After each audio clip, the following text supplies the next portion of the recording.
So here's the reality. What have we seen so far in our experience in all these different runs? When there's no national progressive endorsements and it's just us and the local DSA on the ground, it's always going to be a much tougher battle. Because the reality of the matter is the electability component is still a primary driver for a lot of Democratic primary voters. Name recognition also plays a major role. These are people who are seeking to unseat incumbents in districts that are considered unsafe. Well, not Elijah. Elijah is in a different race. Elijah is in a very safe district. It's a black opportunity district. It's like plus 20 Democrat. So that's a lock. Whoever wins that primary is winning automatically the general. Now, the problem is Debbie Wasserman Schultz is the establishment Democrat here. She's playing the incumbent advantage, even though she's carpetbagging into this district. And you know, the party straight up cleared the field for her. Can you imagine if a white socialist moved into a black opportunity district, a white socialist, a white DSA candidate was unseating like a black incumbent in a black opportunity district? Do you know the amount of DSA is basically Klans members news articles that would take place? The national news would literally talk about it every day. They would say, DSA so white. DSA are basically the same as Groypers. Why are DSA candidates trying to eradicate black political representation? But of course, when it's Debbie Wasserman Schultz, who's a white woman, who is a prominent DNC Hillary Rodham Clinton acolyte, nobody talks about that. Nobody gives a shit. Nobody cares about black political representation all of a sudden because these people are charlatans. They don't give a fuck.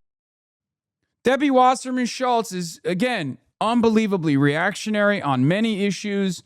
She's super pro-Israel. She played a formative role in the DNC to rat Bernie Sanders in 2016.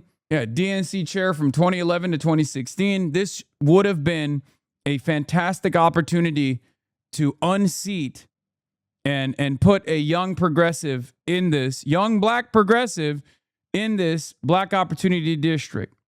But unfortunately, none of the national progressives leaned into this.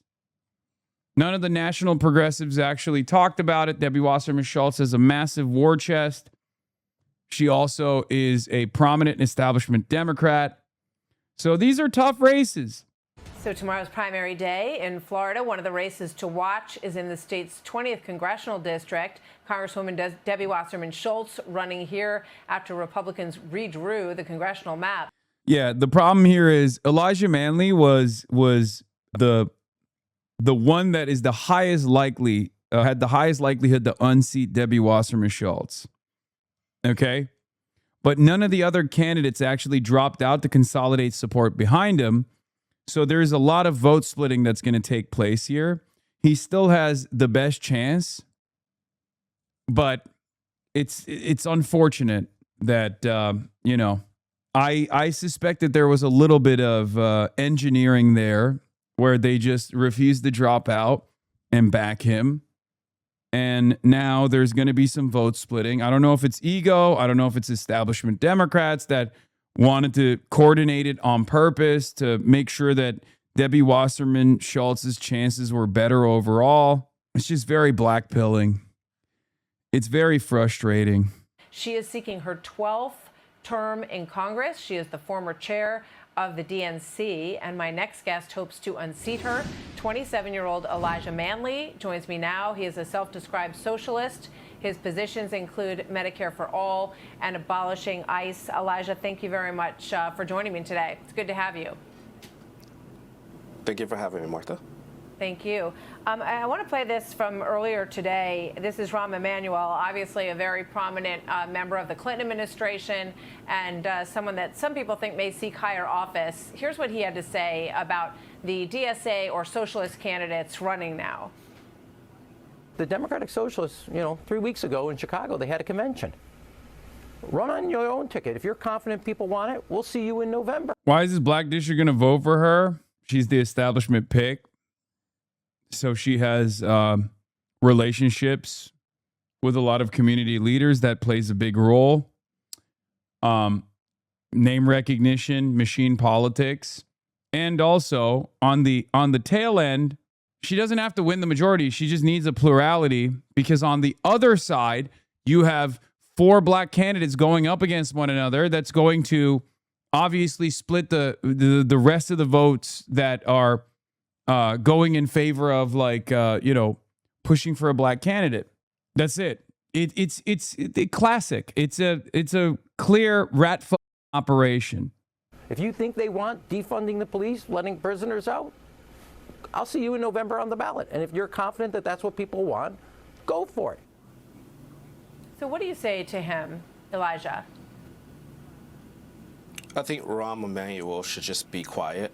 I think right now we are a big tent party. We welcome the wide range of ideas and free speech that we have. I'm not for defunding the police, and I don't think anyone is running around saying defund the police. But I find it really strange that we have an individual in our party like Rahm Emanuel attacking the Democratic Party in such a pivotal year. This is Speaker Hakeem Jeffries, or Minority Leader, I should say, Hakeem Jeffries, on yesterday. Watch this. I do not support defunding the police. I do not support open borders. I do not support abolishing the Senate. And I don't support the DSA agenda as has been articulated by the DSA itself. What I'm excited about are the candidates who are running to flip seats in November to deliver us a majority. We just can't let up, man. We can't let up. We have to keep fighting every moment of every single damn day. It's just like there is no real quote unquote party unity. It's very obvious that the establishment, they will never stop. They are going to spend every waking moment attacking their left flank. They will lean into dirty tactics. They will lean into the reactionary moves coming from the fascist government. It's all about power for these guys. They don't care about implementing a vision, an agenda. It kills my confidence. I'm not going to lie. It's just so annoying that all they give a shit about is making sure that their establishment buddies sit in safe seats. That's all this is. Straight up. That's the goal. They don't care. They don't even care if they lose the Republicans, as long as their guy loses the Republicans. You know what I mean? Like, can you imagine being the leader of the goddamn party and you have so much momentum on the side of Medicare for all? You have so much grassroots mobilization taking place around DSA candidates, and all these guys are doing is trying to stunt that. Like, they're trying to destroy that mobilization. They're trying to destroy your hope. It blows my mind. I mean, this is a 90-10 issue, and Hakeem Jeffries comes out and is like, I don't care about that. I don't care about that at all. I don't like that at all. This other 90-10 issue. We already know one 90-10 issue that Hakeem Jeffries is on the 10% side on. It's Israel, right? And it sucks. It sucks because the reality is that, most voters still vote defensively, and they think they don't have an independent thought. They just literally watch TV, especially a lot of older voters. They watch TV and they go, well, I like this candidate. I like these policies, but television told me he can't win. So I'm afraid I'm not going to vote for this person. And we have to play that over and over again. And what's really interesting, I saw something. I saw something interesting, a statistic that bricked me.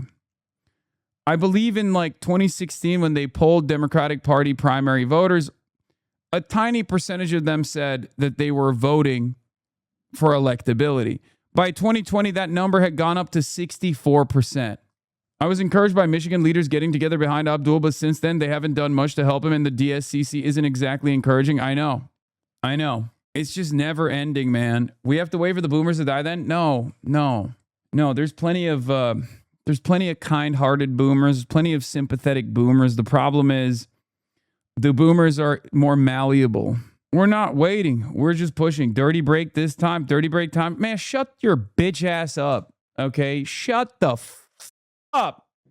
Dirty break now. Okay, dude, let's do it. Third party now. Let's crack 10% as we fight for ballot access in every district, in every state. Shut up. Shut up. I'm sorry. The election Twitter losers that live in Estonia understand how difficult this process is, a lot better than the fantastical world that LARPers live in. That's it. I swear to God, the election perverts that live in like Eastern Europe, Western Europe, that are dialed in to every goddamn district down to like, Wyoming 3. Okay. They have a better understanding of how American politics works than the Iowan communists who think the only thing stopping American communism from being implemented is our unwillingness to separate from the Democratic Party. We can't even get sympathetic figures in the base of support to vote for the Democrat whose policies they align with. And you're out here thinking a third party movement is going to work. Anyway, that person was just kidding. I'm sorry for going off on a fucking tangent. Yeah, the media is half the problem. They will not mention the left without it being a gotcha. 100%. Corporate media plays its role every single time. Corporate media is unbelievably contentious, unbelievably antagonistic towards the left. The only time they will ever allow leftists on television is to shit on them. So you have to be exceptional. You have to be an exceptional communicator. Okay? You have to be phenomenal. You have to go above and beyond. Everyone has to be like Sauron with messaging discipline, with policy jujitsu. Schumer gives permission to abandon Abdul. Chuck Schumer says Democrats don't necessarily need to win Michigan to flip control of the U.S. Senate. A path to winning back the Senate clearly goes through Michigan, but we have a whole bunch of different paths, Schumer said. Yeah. This is why we need Barack Obama, man. We need Barack Obama. Barack Obama, save me. That's it. It's so black pilling, dude. It's one battle after another every damn day up in this bitch. Every day. We have to claw our way. We have to fight every step of the goddamn way with establishment Democrats. Every step. Because God forbid the party consolidates support behind a candidate that is the most consequential race, because it proves the point that if the establishment leans into progressive candidates, even in swing districts, that's going to cause a lot of problems for 2028. And establishment Democrats recognize that. Okay?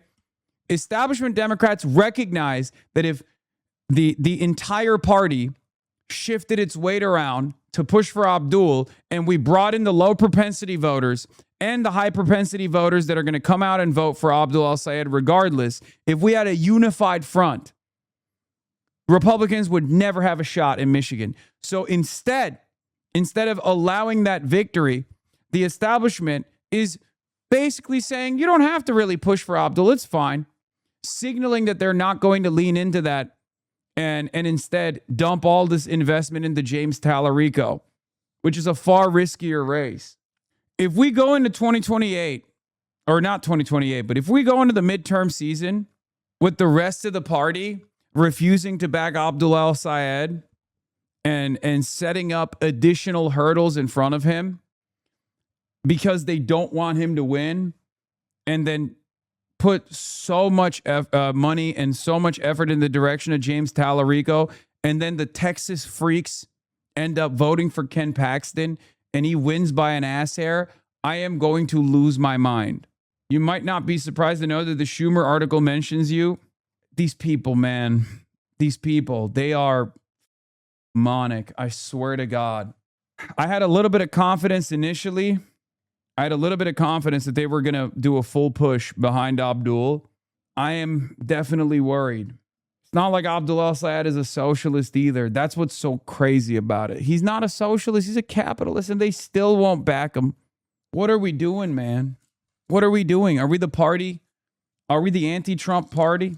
Or are we the pro-Israel or bust party? It's crazy. So let's address and get your thoughts on the idea of open borders. Do you believe that anybody who wants to enter the country should be able to enter, even if they do it breaking the law? Well, Martha, I'm not a supporter of open borders, but I'm also not a supporter of having an agency kidnapping Americans off the street like ICE has, where you have untrained people, 19-year-olds, they pulled off the street and gave, guns to.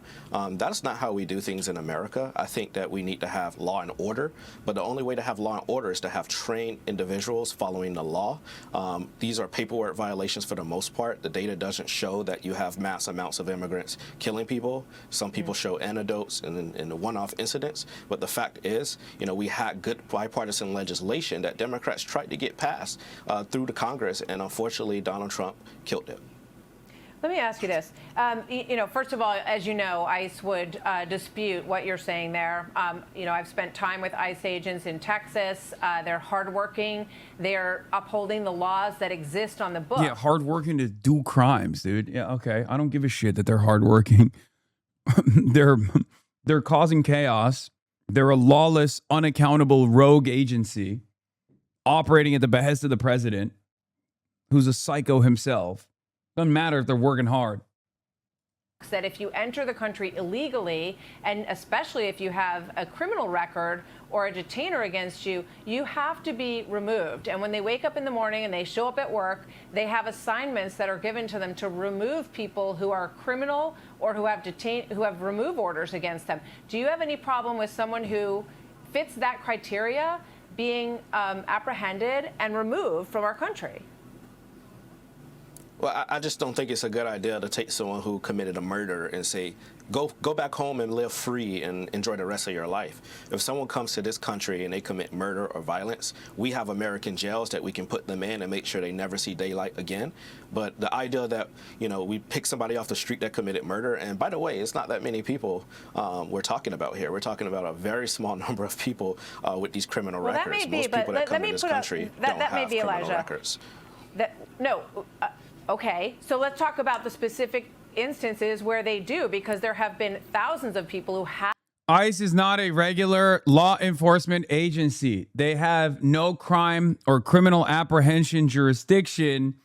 They pick up people with criminal records from the prisons because law enforcement, local law enforcement, or even at times federal law enforcement have apprehended undocumented migrants, non-citizens, documented non-citizens, undocumented non-citizens.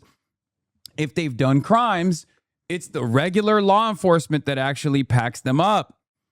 They go through the regular courts. They go through the American criminal justice system. ICE does not have a legitimate law enforcement apprehension function. Okay?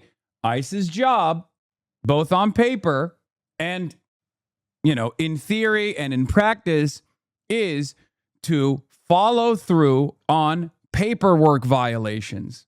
Okay? We have made one of the most untrained, one of the most militarized versions of federal law enforcement, a law enforcement apparatus that is tasked with following through on paperwork violations. That's their job. Can you go on CNN or Morning Joe or any of the 7 to 9 a.m., 8 a.m. news shows? What are you talking about? No, of course not. I'm blacklisted. No, I'm blacklisted from CNN and also from MSNBC. Because if liberals were to actually hear from me rather than about me as a dangerous figure, they would probably realize that I'm not some crazy radical and I'm genuinely a very pragmatic person, and they can't have that. It's the same thing that happens all the time with like the Pod Johns. The reason why they hate that the Pod Save America folks have me on all the time is because when that audience hears what I have to say, they're very receptive to it. And CNN understands that. MS Now understands that, which is precisely the reason why they will never have me on. That's the issue. CBS, ABC, MS Now, all these outlets, if they were to have me on for an extended period of time, instead of just like, clipped moments that the Republicans are recirculating over and over again, their audience of liberals are otherwise like very kind, very normal liberals. It's like your parents, chat. they see the clips and they lose their minds and they're like, this is a scary guy that you're listening to. And then you're like, no, you should listen to what he has to say. And when they sit down and watch, like longer than 5 minutes, when they sit down and watch a broadcast for longer than 5 minutes, they go, oh yeah, he's a very agreeable person. And you can't have that. Have criminal records. They may not commit a crime here, but they came here with a criminal record from another country, and they came here illegally, right? I mean, we all come from somewhere. We've all been, brought into this country, and we've come here to build a life. But if you are a criminal, you break that social contract. You don't have the right to stay in the country anymore. Tell that to these women whose faces I'm putting up on the screen now: Laken Riley, Sheridan Gorman, whose family I have spent a lot of time with, Rachel Morin, Jocelyn Nungery. She was 12 years old when she was attacked by these men, who I'll put up after them, who were in the country illegally, had no right to be here. Imagine if a person that you loved in your family was killed or raped or murdered by someone who wasn't even here legally. How would you feel about that? Well, here's what I say. My heart obviously hurts for those people, but we can't, base entire arguments off of anecdotes, one-off incidents. I mean, the data is not showing that you have thousands of people being murdered or killed by illegal immigrants in the country. That's just not true. We don't have to use fear in our arguments when we're talking about immigration. We want to have law and order, but we want to have a system that works. We want to create a pathway to citizenship for people. Elijah, I'm not. The notion that the random barback is responsible for heinous crimes is psychotic. But unfortunately, because the broad majority of Fox News watchers have believed this idea that every undocumented migrant is a rapist in waiting, because the majority of Fox News watchers believe this insanely racist narrative, it's an uphill battle to climb every single time. The overwhelming majority of American pedophiles are white men. They're white men. Does that mean we treat every white man as though they're a pedophile? No, of course not. That's not how anything works. We don't just automatically assume that like every white guy is Jeffrey Epstein, right? That's not how it goes. Every time I bring this up, chat has to literally go, yes! God, I hate my job today. On days like this, I just hate my job. I hate this. I hate it. I hate it. I'm talking about fear. I'm talking about reality. I'm talking about reality, and I don't know that it matters. Well, the data just doesn't support your argument. Okay, so you're saying if there's thousands of people or hundreds of people who have committed crimes, you're just going to let them stay because the larger argument doesn't support it, or would you remove someone? No, if they're committing murders, then they should go to prison. That's what I'm saying. I mean, I understand that some Republicans want to take these individuals and give them a vacation back at home, but they should go to prison. Is what they should do. If they kill.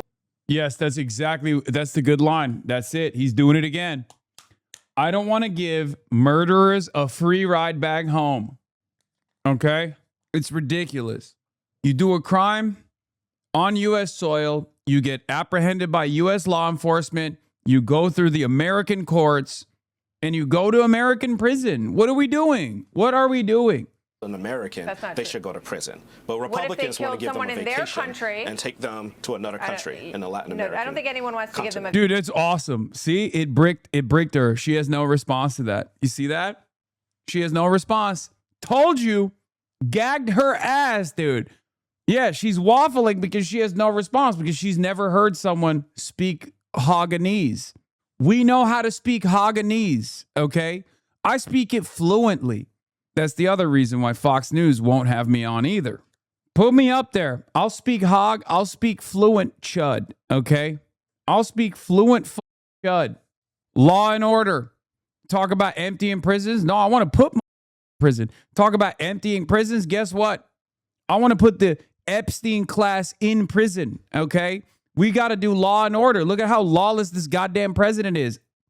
I'm talking about putting people who deserve it in prison. Right now, what we're doing is we're putting people who are poor in dire situations in prison permanently. There are a lot of people who harm the masses with regular frequency that stay out of prison. They should be in prison. No one wants to give them a vacation. Then let's put them in prison. You're going to win them like you win the unks that despise Nancy Pelosi? I'm like, yeah, you do. If you're corrupt, If you're doing insider trading, you go to prison. If you're in Congress and you do insider trading, jail for you. Jail time. You know? Rick Scott, log them up. Jail time. And if they're committing murders, right? But hold on, but we're talking about two different things. I'm saying if they come into the country illegally, which means crossing the border illegally, and they have a rap sheet back in their own country, are you okay with them staying here? What I'm saying is if a murderer comes into the United States of America, sending them back for them to just come back over the border doesn't make sense to me. If you're a murderer coming to this country, put you in jail. That's all I'm saying. I mean, Republicans want to give these folks a vacation. I'm not interested in giving a criminal a vacation. That's ridiculous. I don't know what you're talking about. You don't know it is a free ride. It's a free ride back to their home country. She is so flustered. It's awesome. No, we're talking about removing them for the country that they came to illegally. There's almost no country in the world that allows people to just cross their border. That's wrong, by the way. That's wrong. Plenty of countries allow refugees in. We're talking about allowing refugees into the country. And if one of those refugees did a crime, there is no other country on the planet that literally automatically deports them. They go to prison. They go to prison in that country. Like, our structure is insane, okay? The notion that, like, if you come to the United States of America and you're seeking asylum, and then in the process you go and you murder an American citizen, we just give you a free ride back home, that's psychotic. There is no country on the planet that does this, okay? Every country on the planet accepts refugees, okay? That's number one. And number two, if someone who is a migrant that commits a crime, especially a heinous crime, no country deports them. They keep them in prison. It doesn't make any sense. This argument is so stupid. And plus, we're talking about the edge cases anyway. What we're talking about is like 0.1% of the migrant population. Okay? We're talking about 0.1% of the migrant population. That's not who we're locking up. That's not who we're deporting. That's not who ICE is deporting. That's why ICE is going to immigration court and waiting out, like staking out immigration court hearings. People who are following the letter of the law. That's why ICE is going to factories. That's why ICE is going to farms. That's why ICE is going to hotels. Those are people who are working. They have their paperwork filed. Their status is in limbo because we refuse to give them the appropriate temporary protected status or the appropriate paperwork necessary. That's it. Yeah, Johnny Somali is in Korean prison for doing shit in Korea. Yep. Refugees and immigrants are two different things. You're not wrong, but a lot of these people are also seeking asylum. There's a lot of people who are seeking asylum, and then there's a lot of non-citizens, okay? Non-citizens that are cooperating with ICE. The American two-tier immigration structure exists so that there's a constant there's a constant feed of a permanent underclass that can depress wages for the documented labor force that will work for pennies on the dollar. This is how our capital owners operate, okay? From the perspective of Republicans, there is no difference between refugees. There's no difference between immigrants. There's no difference between non-citizens who are documented. Look at the Haitians. Haitians had temporary protected status in the United States of America. Donald Trump reversed that decision overnight. It's such a controversial decision, and it's so bad for the economy of Springfield, Ohio, that the Republican governor of Ohio, Mike DeWine, came out and said, you can't do this. And now we're putting ankle monitors on these people. These folks were legally working on U.S. soil. They had the proper paperwork. The difference between them being a documented non-citizen and an undocumented non-citizen is literally one switch from the Republican government. Do you understand? And we can switch it all the same. We can literally take non-citizens who are currently undocumented and waiting to get their proper paperwork and offer them the proper paperwork like that. Most people we are deporting are here legally. It's not like they're hiding and not on the books. They are people who are here legally awaiting their asylum cases to be finished. Exactly. But the federal government is kidnapping them before their cases are even settled and sending them off to wherever the state feels like You have Cuban guys in Eswatini prisons indefinitely. It is a massive injustice. It is straightforward Nazi shit, okay? I'm sick and tired of having this back and forth with people who just don't understand this process. It's not that complicated. It's only as complicated as you want it to be, okay? What's also ironic is if you look at the top line data, well, undocumented immigration has skyrocketed in this country in the last 20 to 30 years. You know what's gone down? Homicides have gone down. So even like from a dumb guy perspective, which, you know, you'll say this has nothing to do with one another, and that's fair, right? It's not, you know, related to one another, but even the dumb guy argument here does not favor the Republican narrative. I guess you could say that because undocumented migrants and documented migrants are less likely to commit crimes than natural-born U.S. citizens, replacing the natural-born U.S. citizen population with undocumented migrants unironically lowers crime, technically. If you want to play by those, if you want to, you know, utilize the statistics here, that's the real stat. That's the real truth, Nuke. And begin a life inside that country. You have to come in legally. Would you not agree with that? I agree with that, but there's a right and a wrong way to carry out our laws. We have a constitution in this country. We have rule of law. We have a Congress, and we cannot have a situation where we have people terrorizing not just, you know, immigrant communities, but terrorizing our communities, shooting random people in the face like Alex Perty. I mean, this is not acceptable way to carry out our laws in this country. The president and the executive branch need to enforce the laws, but they need to obey Congress because Congress is part of our Constitution in this country. Well, let me tell you one thing, Elijah. Congress's laws are the laws that ICE is upholding. That's not true. And I'm just going to ask you one more time because you didn't answer my question. Are you okay? That's not true. That's what we're seeking to change anyway. Randy Fine caught doing crime on video. Okay with someone crossing our border illegally, even though that's against the laws of the United States? I'm not talking about how they're removed. Are you okay with them coming in illegally? I think I answered this question.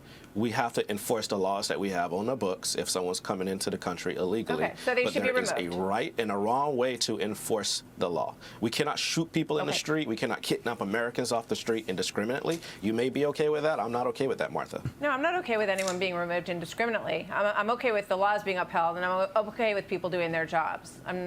So, well, hopefully you'll come back because we have a lot more to talk about. So, Elijah Manley, thank you. We'll be watching your race tomorrow in Florida in the 20th District. Thank you for joining me. We'll be right back. Thank you so much, Martha. Thank you as well. With a fresh batch of Republicans dumped for sex crimes and domestic violence this summer, their fall roster is looking stacked. Dog, I know you're the one lone Toby Durden, South Dakota chatter. But I genuinely think at this point, Republicans are leaning into it further where they're like, oh, thank God. I was worried that my favorite candidate didn't actually have a domestic abuse court case that's like hanging over his head. Thank God we found out that he's actually broken the collarbone of his 2-year-old daughter, allegedly. Like, that's literally at this, like, by 2028, I feel like Republicans are going to be like, oh, this candidate hasn't had a pedophilia allegation. I'm not going to vote for this guy. How can I know to trust him? How can I know to trust him to do pedophilia in office? He must do pedophilia in office. Like, that's where we're headed right now. That's where we're headed. That's where this country is headed right now. They're like, hold on. I'm sorry. You mean to tell me this rhino doesn't have a pedophilia allegation? I'm not voting for him then. I'm not voting for him. Yeah, this is the guy. This is literally the guy who's a Newsmax host, okay? Trouble in paradise? Those are the reports coming out of Washington today as fractures seem to be emerging in the GOP between the Republicans' pro-pedophilia wing and the party's extremely pro-pedophilia wing. Infighting between the two pedophile coalitions reaching new levels of intensity in recent weeks, leaving GOP leadership to question how best to handle the future of their party's sexual attraction to minors. ONN's Jason Copeland joins us now from Washington with the latest. Jason, you've been in close contact with Republican insiders. What are you hearing? Yeah, Dwight. Well, this is really a battle for the soul of the Republican Party, plain and simple. You know, the GOP has historically welcomed a wide net from pederasts to ephebophiles, and there's always been, you know, sort of moderate support for sexual attraction to children, but many in the base are now asking for a more full-throated endorsement. And like you said, this is really about the party of pedophilia's future, and right now it's looking a little bit split. And the split playing out very publicly on social media just yesterday, with Senator Thom Tillis replying pretty tepidly to the most recent Epstein Files revelations. Yeah, that's right. He's publicly calling everything in the Epstein Files cool, which frankly, you know, to pro-pedophilia voters, this comes off as a pretty lukewarm endorsement of child sex trafficking. Which just isn't going to cut it in the post-Trump era of Republican pedophiles. A new Gallup poll showed only 44% of Republican voters being in favor of pedophilia, with another 43% being very in favor of it. Yeah, and that's really what we're talking about here, Dwight. You know, for the last 10 years, the entire party has been jockeying for who's going to succeed Donald Trump as the face of American pedophilia. And right now, Republicans are looking closely at some local elections for insight. And this centrist versus extreme dynamic is playing out in Republican primaries across the country. This is Utah State Senator incumbent Matt Riggs staking out the more moderate position on child sex abuse. I think my record speaks for itself. No one, and I do mean no one, was more upset than me the day Millie Bobby Brown turned 18. I am a staunch and committed pedophile. Pretty boilerplate talking points. Exactly. You know, it's a lot of the same old promises that many just aren't believing are going to resonate in exactly the same way anymore. And especially when you... Is this real? No, man. It's a onion joke, but it's I mean, it's not that far off from reality, but yes, it's satire, okay? Love that you don't laugh at this. It's real news. I wish it was fake, but it is low-key what is becoming the reality every day. We've let it get totally out of hand in this country. You compare it alongside the more energized campaigns of some of the more charismatic sex criminals running like They don't really care about working class pedophiles. His opponent Brock Granite, political outsider who fired back in a podcast appearance earlier this week. Seducing underage boys and girls is a bedrock founding principle of the Republican Party. And it sickens me to see my opponent swoop in and try and steal valor from the real pedophiles on the ground. I looked it up. In the Epstein Files, this guy's name appears less than 300 times. It's performative pedophilia. Now, Senator Riggs has already responded on X saying, quote, "I enjoy molesting as much as the next red-blooded American pedophile. I just don't make it my whole campaign. We need to be responsive to kitchen table issues, or the only ones left at the table will be adults." Jason, these are strong words being said against fellow pedophile party members. Is there any sense they can find common ground here and come together on this? You know, not without strong pedophilic leadership at the top, Dwight. You know, some think J.D. Vance could be that, but others say he just looks like a pedophile more than acts like one. P. Diddy certainly could have been an interesting outside candidate. But the bottom line here, Dwight, is this is an identity crisis for a party that will eventually need to decide, are they going to push forward and continue to build upon the pedophilia of Trump? Or will they take the path of the Matt Gaetz moderates, go back to their roots and once again commit to being the grand old pedophiles of Reagan? Will be interesting to see how it plays out. Thank you, Jason. In response to the infighting, Democratic leadership is looking to capitalize politically. Members of the House and Senate today held a joint press conference dressed as little children, stating, quote, "You can all be pedophiles if we can please have health care." Coming up next, making America healthy again. More on RFK Jr.'s latest initiative to fill the Washington Monument reflecting pool with beef tallow. I mean, that happened. That also happened. It was just Mountain Dew instead. It was toxic sludge. Yeah. Also, you can tell it's satire because the Onion made it seem like the Democrats were actually fighting for health care in any way, shape, or form. So that's how you know it's satire. That was the most far-fetched element of this satirical piece.